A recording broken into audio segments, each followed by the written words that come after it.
हाँ तो फटाफट रेडी हो रहे हैं और हम लोग फटाफट इस तरीके से शूटिंग खत्म किया है। सैड सॉन्ग होली का हाँ, बहुत ही वो सुंदर, बहुत ही अच्छा गाना। और गाड़ी घुमा लीजिए, जैसा गाड़ी कि घुमा देख लीजिए। सकते हैं एकदम कियोस है।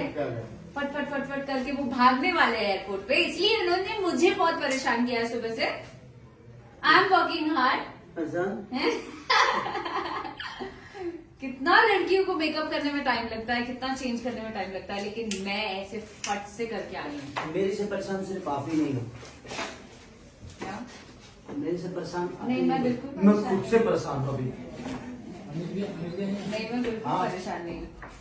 आप कुछ कहना चाहेंगे? ऐसे ही फटाफट में बोल के जाइए, हमारा गाना आ बहुत रहा अच्छा, है। बहुत अच्छा। और ये वीडियो जो बना है, जो सैड सॉन्ग है मेरा, जो कि फालतू चैनल पे रिलीज होने वाला है, फालतू एंटरटेनमेंट पे। क्यूट नाम है कि हंसी आ जाएगी। हाँ, और ये फालतू एंटरटेनमेंट के लिए हो रहा है, तो आप लोग बिल्कुल अपना प्यार और आशीर्वाद ऐसा ही बनाए रखिए। या खेसारी म्यूजिक वर्ल्ड पे होगा, दोनों में से किसी भी एक पे होगा। हाँ।